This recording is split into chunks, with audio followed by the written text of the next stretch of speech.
Depuis plus de 15 ans, il répare l'intimité mutilée des femmes de la République démocratique du Congo. Le docteur Denis Mukwege est un gynécologue spécialisé par la force des choses dans la chirurgie réparatrice. Le Parlement européen lui a décerné le prix Sakharov 2014 pour la liberté de l'esprit. Nous l'avons rencontré lors de son passage à Bruxelles à l'hôpital Saint-Pierre, un établissement solidaire de sa mission médicale et éthique. Denis Mukwege, merci d'être avec nous. Ce prix Sakharov, c'est loin d'être la première distinction que vous recevez. Beaucoup d'autres l'ont précédé. Mais à quoi est-ce qu'ils servent ces prix, ces médailles, quand, comme vous, on est confronté quotidiennement à ce que l'homme peut faire de pire?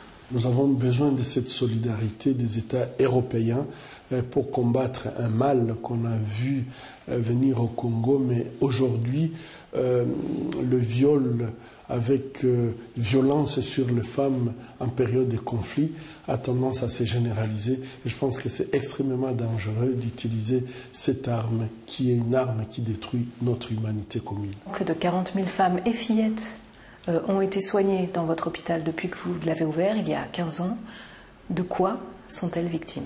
Ce sont des femmes qui ont été violées, souvent en public, devant leurs maris, devant leurs enfants.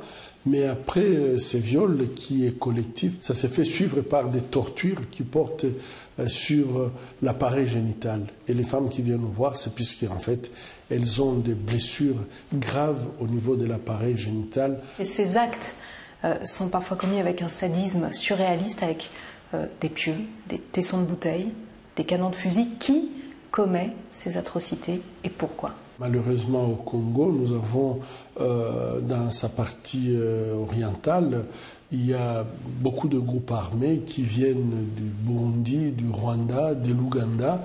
Et à ces groupes armés s'associent également de jeunes qu'on appelle des Maï-Maï, qui sont des groupes armés locaux, mais qui subissent tous un lavage des cerveaux pour détruire.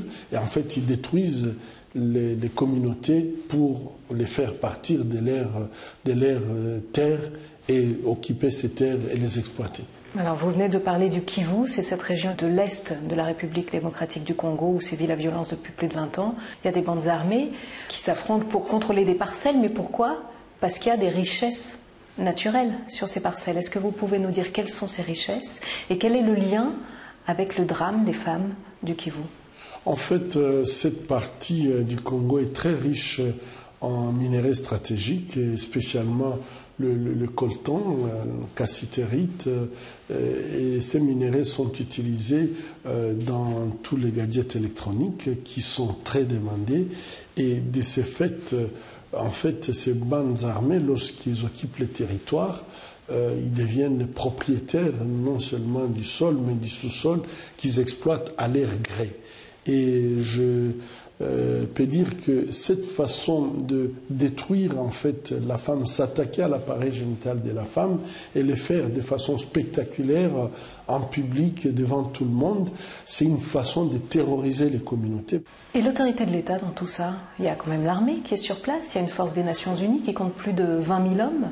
Est-ce que ça veut dire qu'ils sont tous complices? Ce que nous pouvons constater, c'est que 12 ans après la signature des accords de paix, le gouvernement n'a jamais eu le contrôle en fait de ces territoires.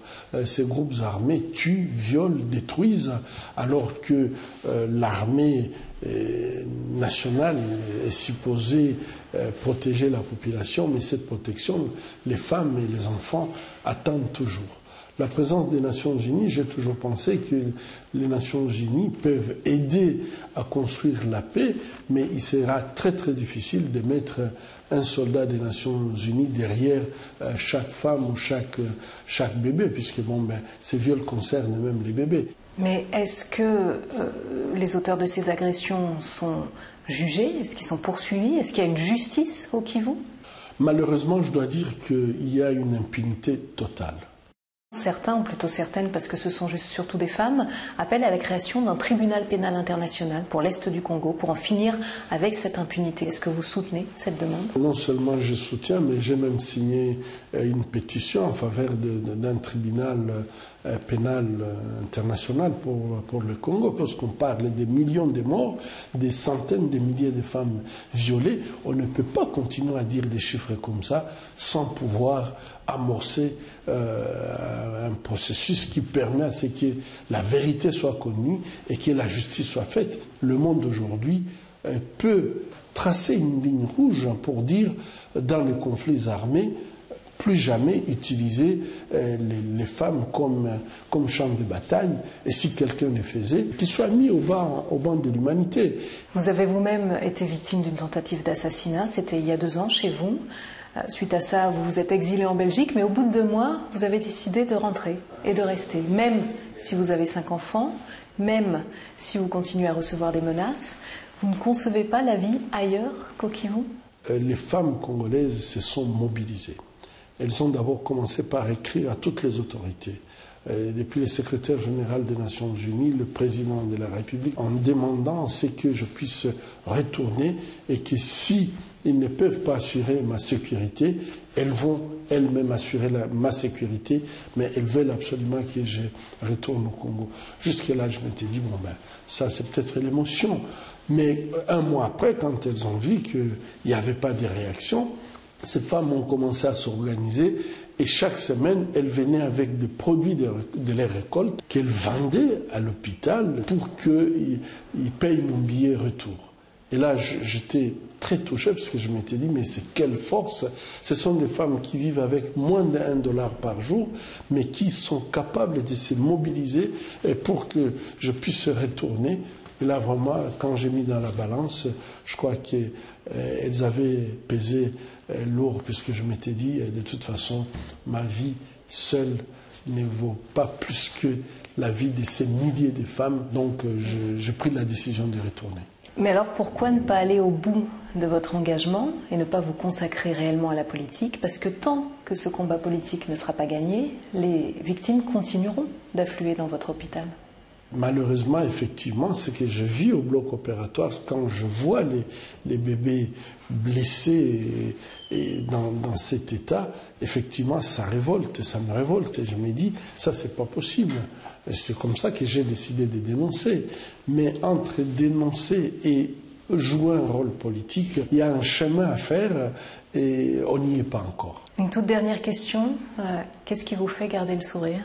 Ce sont les femmes. Je ne sais pas combien de fois j'ai vu que, en soignant une patiente, je suis moi-même désespéré. Je me dis, mais comment elle pourra se remettre debout? Mais ces femmes, elles ne se mettent jamais debout pour elles-mêmes, mais elles se mettent debout pour leurs enfants, pour leurs familles. Et je pense que nous avons beaucoup de leçons à prendre auprès de ces femmes.